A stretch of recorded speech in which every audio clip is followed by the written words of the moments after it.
Nagmamaganda lang tayo.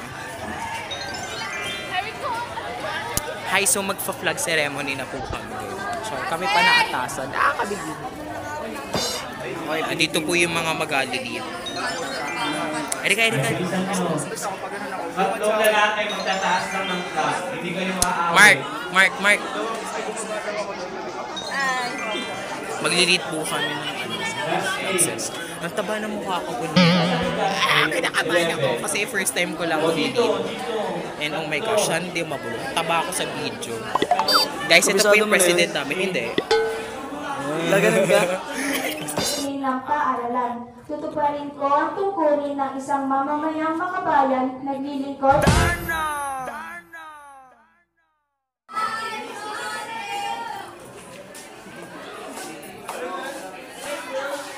Ganito po kabisi ang gas A, lalo na kapag nag-haul sa ano.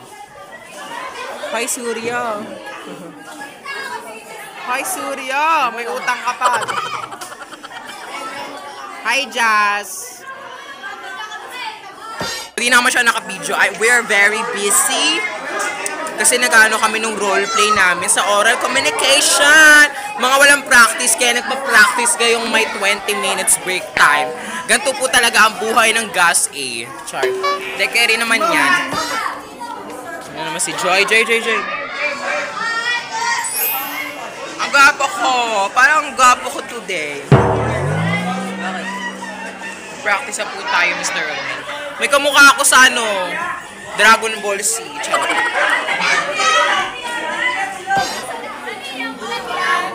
Hi guys! Asim na yan, guys! Hindi, ang gwapo ko. Ang gwapo ko, ano naman? Oh, si Andes. Oy, Andes, oh. Hi vlog, welcome to my guys. Wala yan? Ay, ma'am. Biglang duman. Subscribe na kayo. Kita nyo naman, no, kahit may teacher, nag-video siya. Parang tiningnan pa ako. Subscribe guys. Hey, Queen! So, lunch break na. Ayan, kakain na mga bayo. Tapos flex ko lang yung baunan ko. Paano nga? Ang cute kasi ng baunan ko. Nakita ko na to. Last time. Gusto ko sa tagarip eh. Gusto ko sa tagarip naman. Nagyan ako ng baunan. Umuwi siya naman last time. Nakita sa grocery. So, 1 kilo nung chocolate na birch tree. Tapos free yan. Tapos binili niya for me talaga. Tapos para akong bata. I'm healing my inner child. So, kakain na kami. Masyado na akong madaming chika. Hi, after a very long and tiring day. Uwian na po and Di pero na ako supply. ganda na hair ko. Nasa bag ko na eh. Mamaya. Pogi oh. Ang pogi, paki. Ganda na hair ko, be oh. Nalaklapin ko yan. Pagod tinantok ako nung nagsusolve ng math. Papapukit-pukit In Tagalog, ako. si... Shut up! Walang nagpakis. Kasama ko yung dalawang pangit. Bawal ipakita. O, ayan, o. O, ayan. Gusto mo na exposure. Anyways, kanina nga rin pala nag-ano na kami. Dalawang grupo pa lang yung nag-play, no? Group 3 tsaka group 2 sa oral com. And fortunately, naka-88 naman kami. Medyo may failure lang. Pero I can't blame my members. Pero I'm so happy naman them. I'm so happy na rin with them. Tsaka nag-ano na kami ng research title. Ano nang ginawa, te? Ha? Ano ginawa? Hindi ko na. Tunintay ko yung baby ko. Noon tayo yung baby ko din. Sabi ginawa. Sa reporting. Oo. Grabe, di mo kinakaya. Masang energy ni madam. So ayan, papunta na po kami sa may Dali. Anong theme song ng Dali? Dali. Pogi ko nga ro, sabi ng mga classmate ko. So ayan, punta na po tayo sa may Dali. I'll take you there. Dito na po kami sa Dali Grocery. And nagtuturo ng mga bakla kahit wala silang pera. Uy, di nyo to pera, te ha. Tinutulungan ka na nga namin eh. Ate Chudy, madam. Yan, tutulungan po tayo nila Hana and Aliyah. Nadali po kami dito sa Dali. Gosh, nandito po si Catrice Charm. Ay, very good na. Go enhance your skill. Kasama, anong reaction natin, Catrice? Anong reaction? Maganda ba ako? Char. As This always, since pretty as always. Hello pa. So, pahawak nga, be. Hi, so kakatapos na po natin bumili sa Dali. Thank you so much. Mga... Kaskas! Oy, Chusan Roque. So, self-service box tayo, mga best. And uwi na, mga bayot. Uy, dahan-dahan, ano. Cellphone ni Jomar.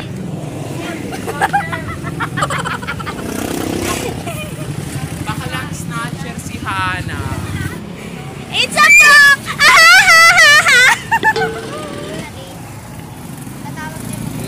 Laban, bawe.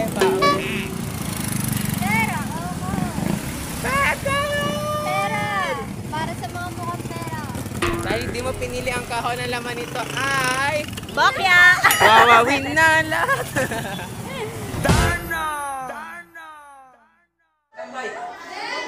Naglalagay po sila nung basahan sa may ilalim ng puan para kasi di na mainag. Hi, Andrea. Hi! Sila po ang ating mga katulong. Inalis nyo? Napulot lang ito ni Jomar eh. Di ko nga anak ko kanina yan eh. Ha? Pwede na yan.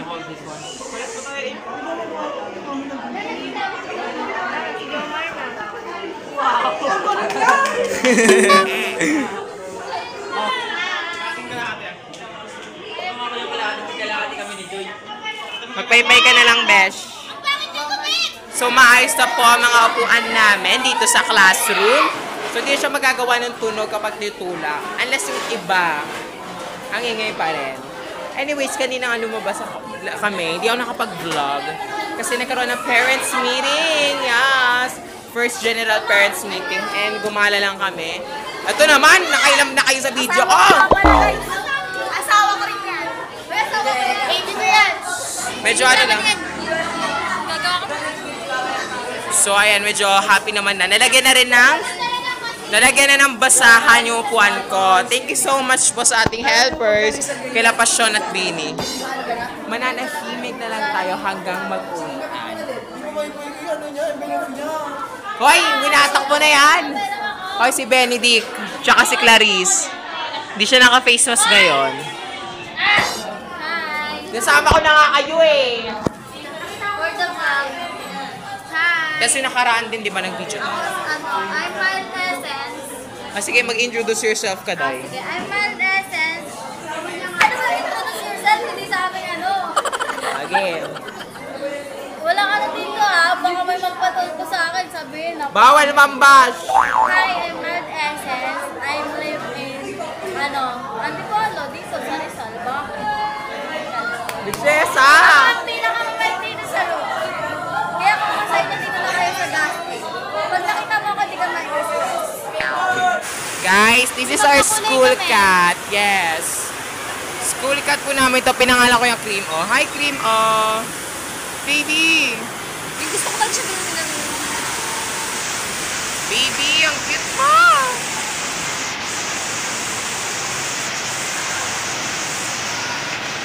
Pogi ah, pogi. Malakas po ang ulan. Stranded po tayo, right? Hi! So, it is so sad to think at Wednesday, Thursday, Tuesday ngayon. And oh my God, our VP is leaving. Kung nakita nyo si Althea before, nakita na siya sa vlog. Aalis na siya ngayon. And dito tumabi ka, eksena ka. I want to make...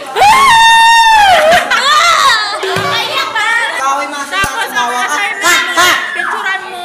Yan, picturean mo yun. Lahat, basta picturean mo. Ayan, may trabaho na naman tayo. Ano ba yan? Iwan ba sa kanya Althea trabaho niya? Ma, kaya din ako nag-officer eh. Charot, pero nakakasad naman na lalayas na to si Bakla for syempre reasons. Ayaw din naman natin siya mahirapan dito. So, guys, ano yung wish natin for Althea, guys? Mami po siya. Sana makajowa ka na ulit. Sana bumalik ka dito next year. Bumalik ka! Althea, we are wishing you well. Babalik po siya. Bumalik ka ate kasi Thank you po, Chris. yung trabaho mo ako gagawa. Charot. Tapos next year bumalik. Conflict now, if we're going to read the story itself actually give a context, a brief context or background to what happened during those times in Liza's point of view. As Liza or someone that experienced your father having an affair with others and parang hindi kayo pinaninindigan, it hurts, right? That yung culture natin in the Philippines, I'm not referring to everyone but some of yung kinalakihang family ng others is may history talaga ng affair with others. And I'm not saying na those happen lang sa mga lalaki lang or sometimes nangyayari din siya sa babae. And naging culture na din siya hindi naman culture na inugali, pero parang naging part na siya if we'll think about it, parang every family has a story of an affair, which is so sad to think. Kasi we are religious country pa naman, but yung faithfulness nawawala. So that's the main conflict of the story. Bazaar. So Erica, ano nga ba yung food bazaar? Food bazaar is originally a Persian word and means marketplace. All over the Middle East, the word was picked up by the Italians and spread through Europe and into English. At a bazaar in Istanbul, you'd find food, electronics, clothes, and useful stuff. Okay, so ayun nga po, yung bazaar nga po is very general, kung familiar lang tayo. Hindi lang siya food bazaar. So, bazaar, maaari din siya sa mga iba't ibang bagay. So, nagmula nga daw to sa Persian word na ang ibig sabihin ng kahulugan ay marketplace. Kung saan, syempre, nag-aalok dito ng iba't ibang products, depende sa customer. May tent ako doon na yung mga nakalagay doon is galing mismo sa akin, ako mismo yung gumawa. Siyempre to support local businesses na rin. And syempre, isa rin sa maging daan para umunlad ang ating bansa, ang ekonomi ng ating bansa ay ito yung pagsuporta sa ating mga lokal na produkto. Syempre, bumili tayo dun sa mga lokal. Like for example, pag bumibili ka naman sa tindahan, sa tingin mo ba yung pagbili sa tindahan is nakatutulong yun at some point kasi number one din, isa rin sa good reason kung bakit. Kasi number one, hindi naman nila mini-maintain na maging mayaman sila like Henry C. or what. Napapansin mo yung small vendors, ini-aim ba yan na maging milyonaryo? Di ba hindi naman? Unlike doon sa mga talagang mga Henry C., Tony Tan Cacquiao. Di ba nagigets nyo? So by supporting them, hindi ka naman mawawalan kung sinuporta mo yung mga small businesses. Mas nakatulong ka pa na syempre yung pera na ma-earn nila, for example, gagamit nila to strive for a day, makasustain ng budget. Like, it's your point? Yeah. Okay, next one.